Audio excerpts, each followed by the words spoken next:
Salut tout le monde, j'espère que vous allez très bien, très heureux de vous recevoir aujourd'hui à nouveau pour une nouvelle vidéo interview. Vous savez, c'est un format que j'apprécie particulièrement sur la chaîne. J'aime interviewer des personnes qui sont actives dans la transition énergétique. Et aujourd'hui, on va parler avec Vincent Maillard. Vincent Maillard, c'est le fondateur d'un fournisseur d'électricité alternative, un fournisseur d'électricité verte renouvelable. C'est le fournisseur d'électricité Plume qui est devenu récemment Octopus pour la France. On va parler de plein de choses vraiment passionnantes dans cette interview qui dure un peu plus d'une demi-heure. On a parlé de sobriété, on a parlé de flexibilité, on a parlé de nucléaire, notamment, vous savez, le système très fameux et très contesté aussi de l'Arenh. On a parlé d'énergie renouvelable et de comment on va pouvoir très rapidement transformer nos économies vers plus d'énergie renouvelable et moins de carbone.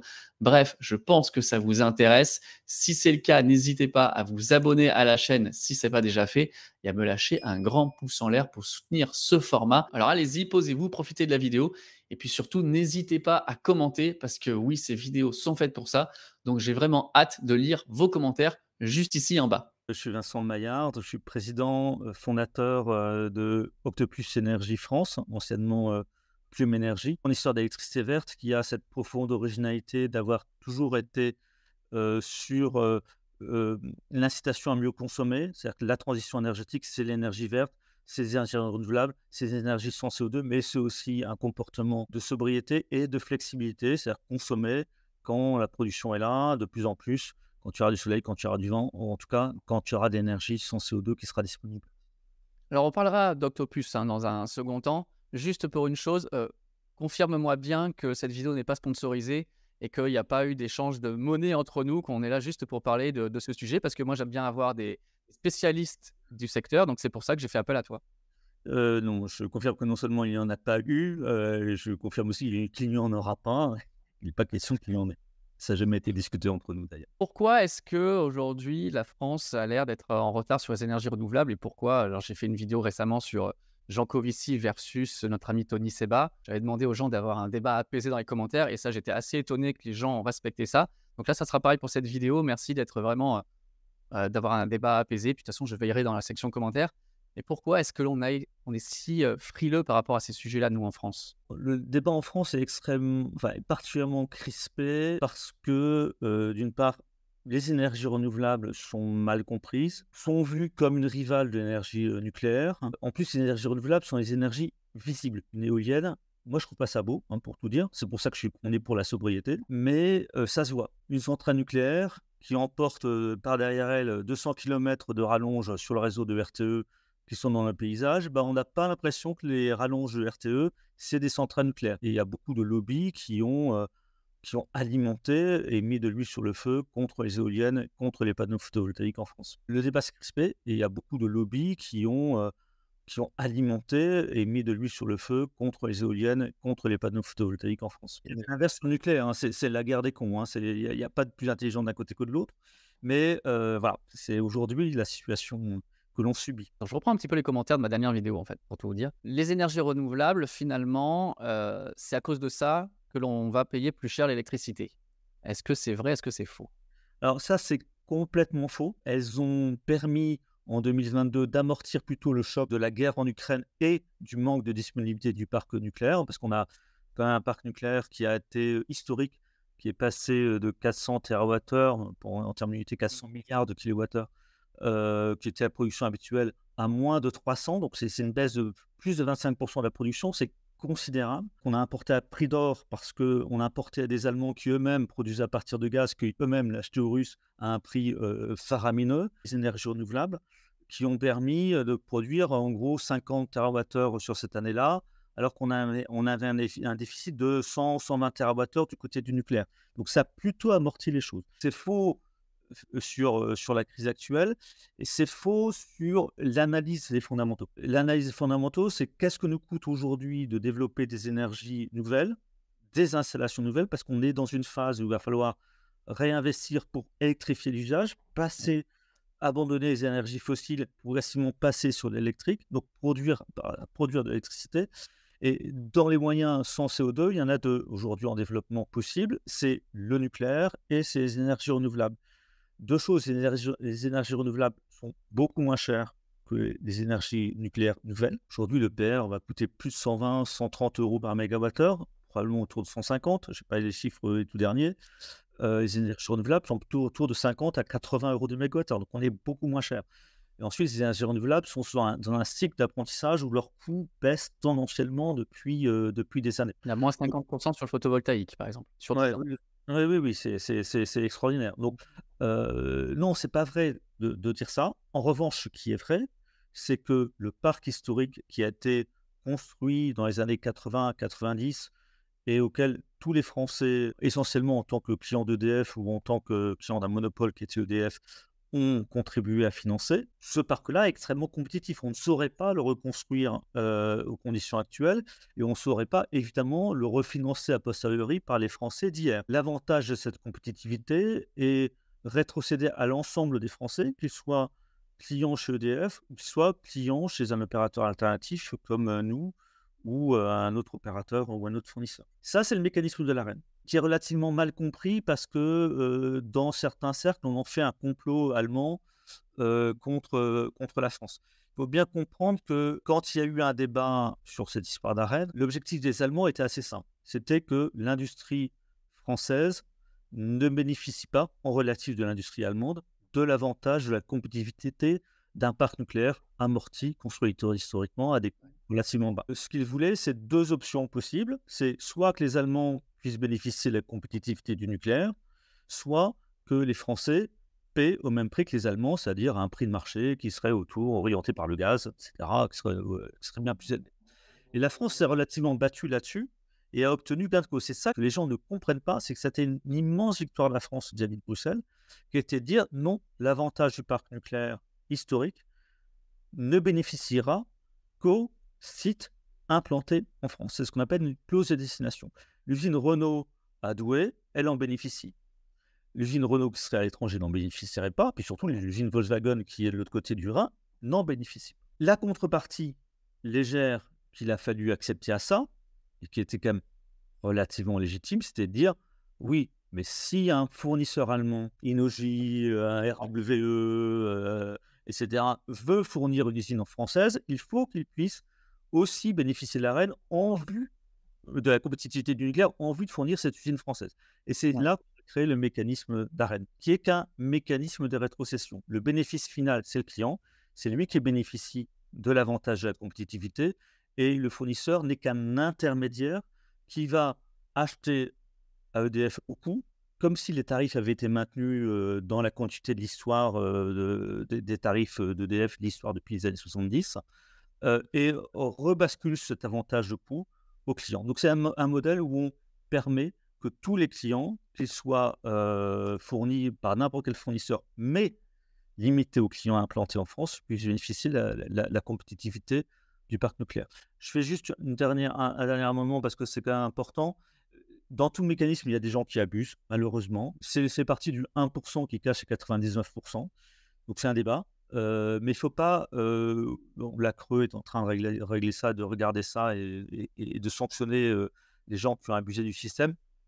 Alors évidemment, nous ne faisons pas partie, mais il faut l'arbre ne doit pas cacher la forêt. Le mécanisme a permis et permet encore de faire cela. Donc si, certains disent: «Il faut sortir de ce mécanisme-là», on sortirait de quelque chose qui a été demandé par la France, en fait?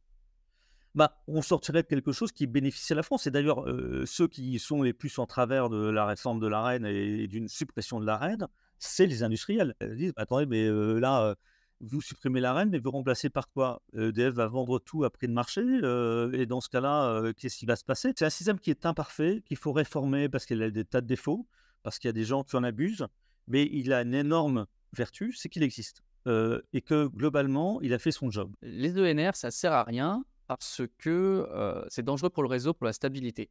On ne peut pas monter à un certain plafond, les intégrer dans le réseau. Alors ça, c'est assez amusant parce qu'en fait, quand je commençais à travailler sur ces sujets de l'énergie renouvelable, au tout début des années 2000, on disait: «Mais attendez, on n'y arrivera jamais à plus de 10%, 20%, ça ne tiendra jamais, le système s'écroulera, il ne peut pas tenir», et cetera. On voit aujourd'hui qu'il y a des zones dans le monde, typiquement en Australie, où on arrive à fonctionner avec 90% d'énergie renouvelable.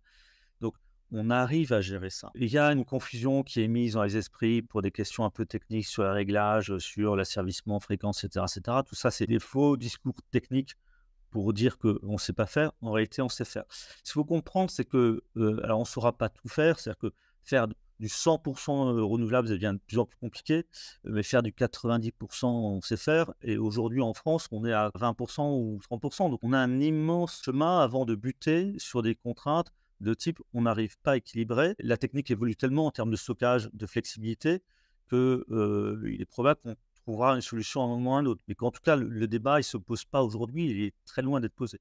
Le débat aujourd'hui, c'est de se dire on doit électrifier les usages, on va abandonner les usages à partir des énergies fossiles. Et comment est-ce qu'on fait? Il n'y a pas 10 000 solutions, il y a des renouvelables et il y a le nucléaire. Le nucléaire met 15 ans à être construit. Donc, quelque part, c'est comme s'il n'y avait pas de vent pendant 15 ans. Et il vaut mieux des solutions où il y a un peu de vent de temps en temps et où on gère la flexibilité. Personne n'a eu son frigo coupé parce qu'il n'y avait pas de vent. Personne n'a eu un hôpital coupé parce qu'il n'y avait pas de vent, etc., etc. Là, je suis chez moi, là, il n'y a pas de vent. Ok. Mmh. Mais je peux vous assurer que quelque part en France, il y a du vent, que ce soit en Bretagne, sud-est, quelque part. Donc, entre le vécu des individus, qui est de dire qu'il y a des assez longues périodes où il n'y a pas de vent, et la réalité du système, ne serait-ce qu'en regardant sur l'échelle de la France, et encore plus en étant aux pays limitrophes, il y a toujours du vent quelque part, et quand on interconnecte tout ça, on a toujours un tout du peu, jamais 100%, c'est aléatoire, mais c'est de moins en moins aléatoire quand on interconnecte. Ça, c'est la première chose.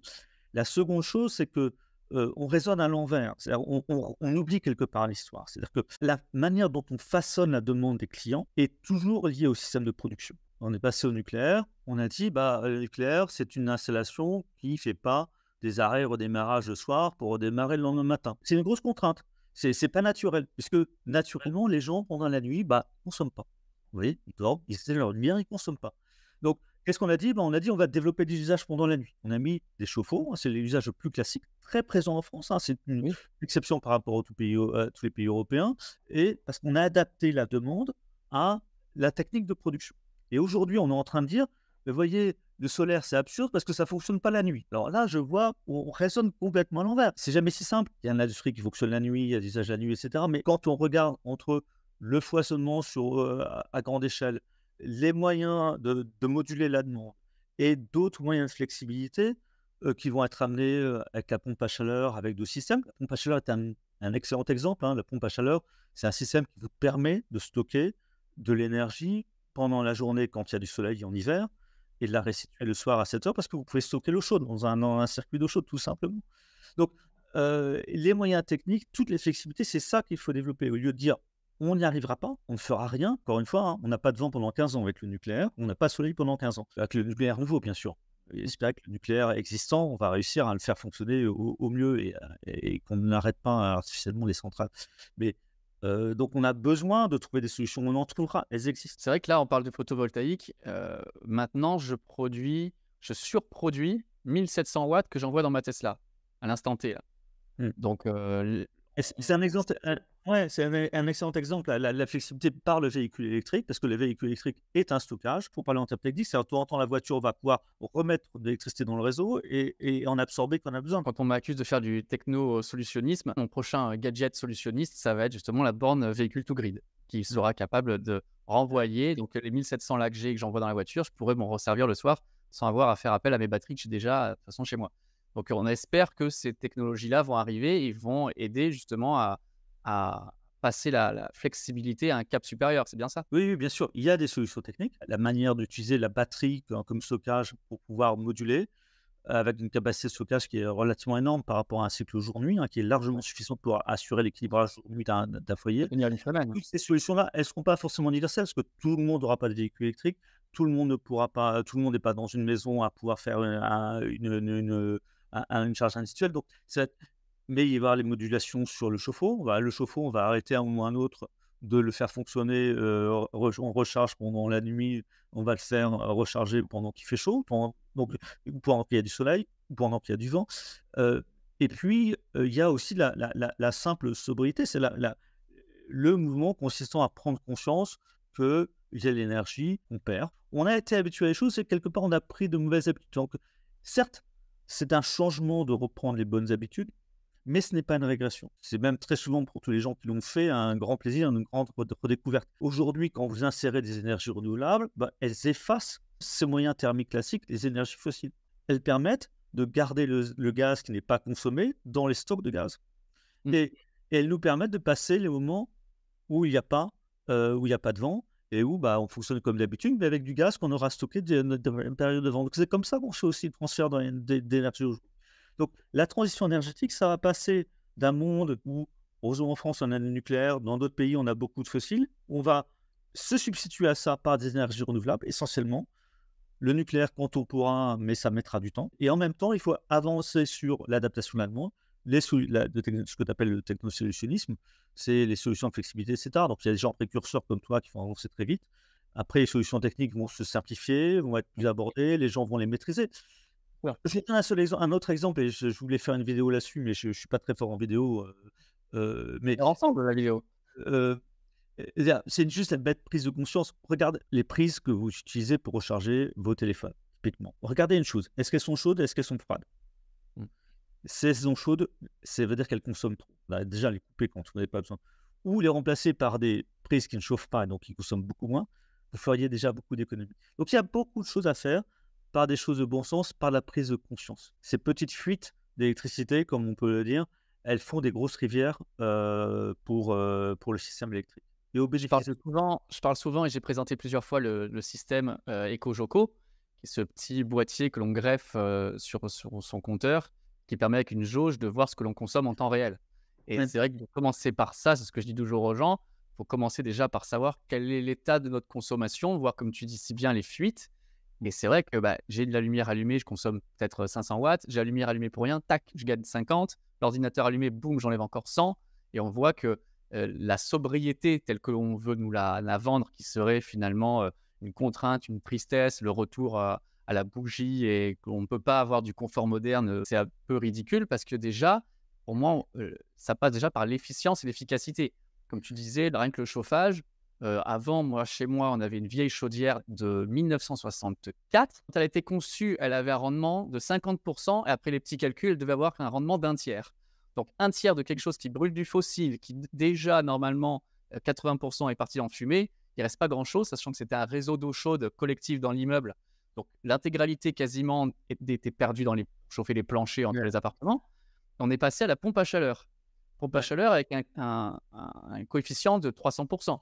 Mmh. Et on a une meilleure encore un meilleur, chauffage. En plus, on a isolé par l'extérieur et par l'intérieur l'immeuble.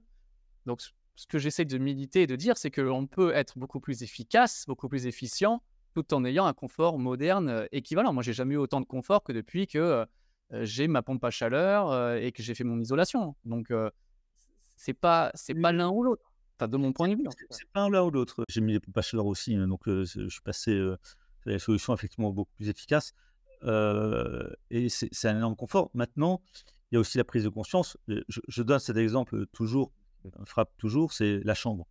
Moi, je chauffe pas ma chambre. Mmh. Je suis le plus heureux quand je suis à 5 degrés dans ma chambre. Mais, en fait, tous les gens à qui j'en parle, d'abord, il faut le tester, mais en fait, on dort beaucoup mieux dans une ambiance froide. Mmh. Et alors bien sûr, il y a toujours des exceptions, mais en fait, il faut réapprendre des choses qu'on a désapprises. Dormir dans une chambre chaude, c'est très en fait, si on se réveille tout le temps, et cetera, ça Ouais. donc il y a des choses et on n'a pas besoin de chauffer une chambre. Donc si vous faites attention à ça, vous allez pouvoir démultiplier, mais vous n'êtes pas forcément obligé. Je suis d'accord, il y a pas c'est une question de choix personnel, d'attitude en fonction de ses propres caractéristiques. Mais entre le comportement, les solutions techniques, la prise de conscience, il y a énormément de choses à faire qu'on peut déjà faire et surtout qu'on peut faire très rapidement. Les effets de changement climatique sont des effets cumulatifs, c'est-à-dire que l'action que, l'on fait dès aujourd'hui, elle va pouvoir se cumuler sur toutes les années qui viennent. L'inaction d'aujourd'hui, elle va exploser de manière exponentielle et se cumuler sur les années qui viennent. Il est extrêmement important d'agir très vite et c'est d'ailleurs un des débats pour lequel je suis très pour les énergies renouvelables et que je dis que les gens qui donnent l'illusion que le nucléaire sera une solution sont en train de tromper le monde. La solution qui viendra dans 15 ans, on aura fait exploser la planète entre deux. Donc il est extrêmement important aujourd'hui d'agir sur la sobriété, c'est la première chose qu'on peut faire. On n'est pas obligé d'aller sur les extrêmes comme les miens. Je suis passé aux douches froides, etc., etc. Moi, je suis très extrémiste, mais ça, c'est l'action qu'on peut faire tout de suite.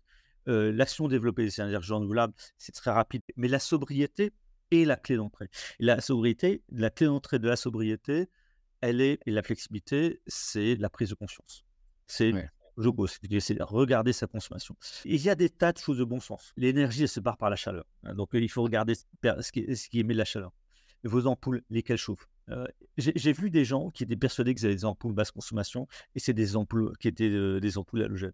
Mais je leur ai dit: «Mais touchez!» enfin pas toucher parce Mmh. que l'ampoule halogène vous brûlez, donc approchez votre main de l'ampoule Ah ouais. et vous verrez. Les 2 dernières choses, c'est, l'intermittence, donc on ne peut pas stocker et cette histoire que, on n'aura pas assez de matériaux et de place pour mettre des panneaux photovoltaïques, des éoliennes. En gros, il faudrait raser, toutes les forêts, se nourrir ou, s'éclairer, c'est-à-dire en mettre partout dans tous les champs, parce que c'est pas assez dense et parce qu'il y a pas assez de matériaux, qu'il y a pas assez de minerais.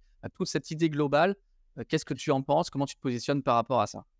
Cette idée, elle est, extrêmement fausse. La place que prend un pied d'éolienne qui est extrêmement limitée, en essayant de faire comprendre qu'en fait, il faut réserver en gros 1 km² autour de chaque éolienne. Et alors là, évidemment, si on avait suivi les raisonnements des gens qui disaient ça, enfin typiquement des gens Covici et autres, on aurait plusieurs départements qui seraient déjà occupés que par des éoliennes. On n'a pas constaté ça. Quand on regarde les statistiques sur l'usage des sols, on voit rien quasiment. Donc, sur les éoliennes, bah, les prés, ils sont en dessous, et les vaches peuvent continuer à paisser autour et contrairement à ce que pense, le lait ne tourne pas. Il y a des tas de zones qui sont artificialisées, qu'on peut réutiliser. Aujourd'hui, pour mettre des panneaux photovoltaïques, nous, on a des contrats typiquement avec, des producteurs qui mettent ça sur, des anciens lacs artificialisés. Donc ça, c'était inutilisé. Donc, il y a énormément de choses qu'on peut faire et ça, ce discours-là est extrêmement faux. Alors sur les matières premières, c'est un peu la même chose. Alors ils font un peu un tournant de toutes les matières, je sais que tu vas interroger des gens qui sont plus compétents que moi là-dessus, donc je ne vais pas entrer dans les détails, mais au dernier truc qui m'a interrogé, c'était le cuivre, où on avait dit: «Mais attendez, il y aura jamais assez de cuivre, c'est pas possible, l'électrification» et cetera. Moi qui avais trempé dans la télécom depuis un certain temps, je me suis rappelé que le réseau, historique de France Télécom, c'était du cuivre et qu'il allait être remplacé par la fibre. J'ai regardé les chiffres, il y a 1 million de tonnes de cuivre qui sont aujourd'hui, dans les câbles de France Télécom, qui sont, parfois difficiles à récupérer ou parfois très faciles quand c'est l'aérien.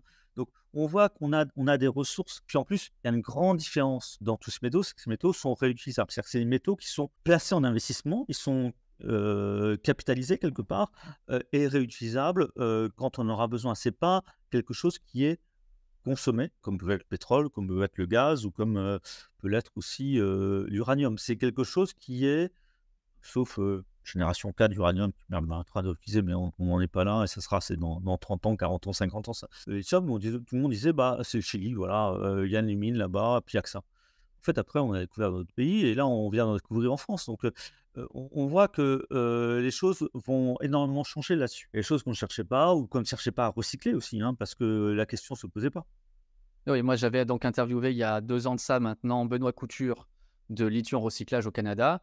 Il nous expliquait comment il arrivait par hydrométallurgie à recycler 95 de la masse, d'une batterie et voilà, il avait, là du cuivre, là du nickel, là du manganèse, là du lithium et il disait: «Bah, c'est éternellement, on va pouvoir les remettre, les réinjecter dans le réseau, 15 ans dans une voiture, puis pendant 30 ans, 40 ans dans du stockage statique avant d'être recyclés encore une nouvelle fois». Une dernière chose par rapport à ça, les énergies renouvelables ne peuvent être déployées que parce qu'on est dans un monde fossile avec l'énergie dense et donc peu chère et qu'on ne peut pas faire d'une renouvelable à base de renouvelables. La notion d'énergie dense, elle n'a quasiment aucun intérêt en matière énergétique. Si vous voulez, l'énergie historique que tout le monde, connaît, qui est l'hydraulique, c'est une énergie, qui est d'une certaine manière extrêmement peu dense. Le contenu énergétique d'un mètre cube, même, placé à 100 mètres de haut, c'est très, très, très faible. En revanche, on a des lacs énormes et on arrive à utiliser. Donc la densité n'a d'intérêt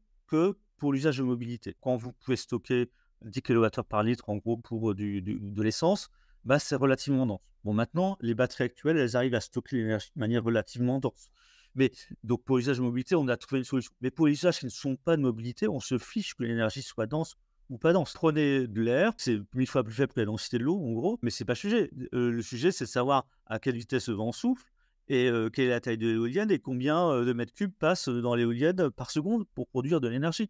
Donc cette notion de densité, elle est juste, un construit artificiel, même des énergies dont on ne sait pas définir la densité. Je ne sais pas ce que voudrait dire la densité de l'énergie, solaire. Alors là, la densité en photons, vous allez peser les photons, enfin, vous appliquez un concept à l'énergie en disant: «C'est ça qui est le truc» et il y a des cas où ce concept n'existe même pas pour l'énergie dont vous parlez. Donc ça montre bien le caractère artificiel et un peu orienté du débat et donc à partir du moment où on a de l'énergie, quelle que soit, on peut l'utiliser pour en faire ce qu'on veut. Donc si on peut prendre de l'énergie solaire ou l'énergie éolienne pour faire des panneaux photovoltaïques, pour faire des éoliennes, on saura le faire. C'est pas un sujet, pas un problème Mmh. de densité. Peut-être pour ça aussi qu'on voit, sur les gigafactories Tesla qu'ils installent, tout le toit photovoltaïque avec du stockage de batteries pour leur permettre de fabriquer le plus possible des voitures, avec de l'énergie produite sur site. Moi, je connais Octopus, parce que je m'intéresse au marché international et je connaissais depuis la Grande-Bretagne depuis un petit moment. Je savais qu'ils bossent beaucoup sur la flexibilité. Je sais qu'ils font des choses avec Tesla pour la recharge intelligente, qu'avec les Powerwall, tout ça. Hem, Qu'est-ce que ça va nous apporter à nous en France et qu'est-ce qu'on va pouvoir voir dans le futur des nouveaux services de flexibilité si les gens sont intéressés, voilà, pour électrifier, leur logement, électrifier leur voiture, électrifier leurs usages? Je viens d'apprendre que Octopus était, fournisseur de Tesla pour les superchargeurs donc Octopus est chargeur et fournisseur de Tesla, en France et aussi au Royaume-Uni à ma connaissance. La flexibilité, c'est au cœur du projet d'Octopus et c'est d'ailleurs au cœur du projet de Plume, dont j'étais fondateur. Donc, on est vraiment dans cette continuité-là. La flexibilité, ça veut dire quand le système est très tendu, que tout le monde se met à consommer, bah, c'est intelligent de baisser sa consommation ou de reporter la consommation qu'on peut reporter. Que ce soit, des usages vraiment reportables, du genre une lessive ou, je ne sais pas, ou des usages, qu'on peut stocker, localement. Typiquement un chauffage, on peut le stocker un peu parce qu'on peut baisser la température un petit temps et puis ça remontera après, quand il y aura un peu plus de disponibilité. Toutes ces capacités de flexibilité vont être décuplées avec l'apparition de nouvelles technologies. C'est le véhicule électrique bien sûr, avec la recharge, les flexibilités autour de la recharge, qui est aujourd'hui uniquement l'optimisation sur à quel moment est-ce qu'il est le plus intéressant de recharger le véhicule, mais qui existait exactement aussi dans d'autres usages qui sont le chauffe-eau. Le chauffe-eau, est-ce que c'est très intelligent tous c'est redémarrer à 10 heures à 10 heures du soir? Est-ce qu'on ne peut pas en décaler quelques-uns pendant la journée quand il y aura du soleil en été? Tous ces usages autour de on modifie de manière automatique ou comportementale, ce que font les clients, c'est au cœur du projet d'Octopus avec des solutions qui sont soit la tarification, soit des solutions d'automatisme, des solutions de pilotage, et cetera. Tournant autour de la pompe à chaleur, le véhicule électrique, le comportemental. pour la petite histoire, ma copine est cliente Plume et l'autre jour elle m'a dit: «Ah ben maintenant j'ai reçu un courrier, un mail, maintenant ça devient Octopus» et moi je fais: «Comment ça Octopus?» parce que je connaissais et donc elle m'a dit: «Oui, oui, oui, maintenant c'est du Octopus, tu connais?» bah oui, oui, je connais Octopus, oui, par, la Grande-Bretagne et du coup, les implications avec Tesla, tout ça. Donc est-ce que c'est déjà des choses qui sont implémentées en France? C'est quand même assez récent que Plume devienne Octopus. Quelle est la timeline pour tout ça? On a lancé une offre dédiée aux véhicules électriques, donc qui permet, d'avoir un gain si on recharge au bon moment. Donc ça, cette offre, elle est aujourd'hui, on peut y souscrire.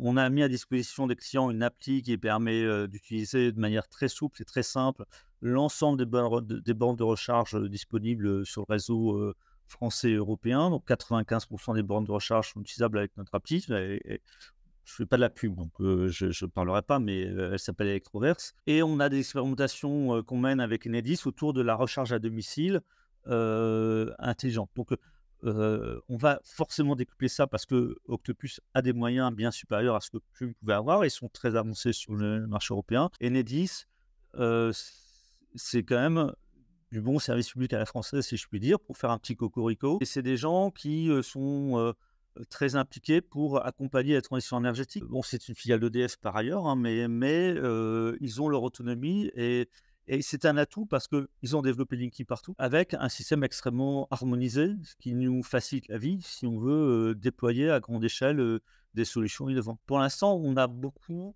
historiquement travaillé sur le comportemental. C'est-à-dire que ce qu'on fait, c'est des conseils et dire aux gens, si vous réduisez votre consommation, on va vous récompenser pour réduire votre consommation. Bien sûr, vous payez moins, mais vous avez un système de cagnotte qui est de bonusing.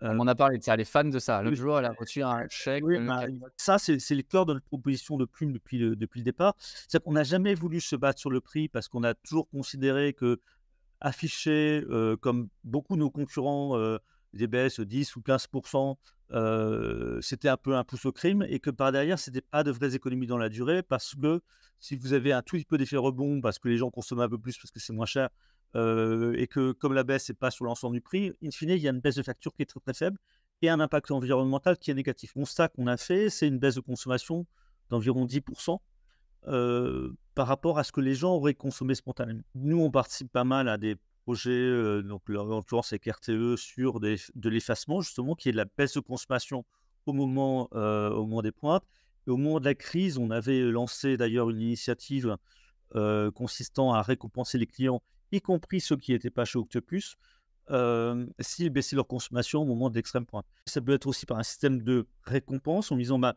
je te récompense si tu baisses ta consommation à un certain moment», qu'on peut agir sur le client. Il faut absolument trouver des solutions pour ne pas effrayer les clients et pas leur dire: «Bah, attendez, voilà, on fait un truc», pas derrière le client, il se retrouve avec des factures qui ont explosé et cetera. Donc il faut inventer les choses différemment. C'est notre rôle en tant que fournisseur. On a annoncé 1 milliard d'investissements dans les 2 années qui viennent, dans les énergies renouvelables en Dans France. les combien? Dans les 2 années?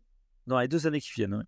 Un Ouais, milliard en c'est 2 énorme. années. Ouais, c'est énorme, c'est énorme, c'est énorme. Le hub technologique d'Octopus pour l'Europe, en dehors du Royaume-Uni, mais fédérant, l'Espagne, l'Allemagne et l'Italie qui sont les autres pays dans lesquels, Octopus est présent.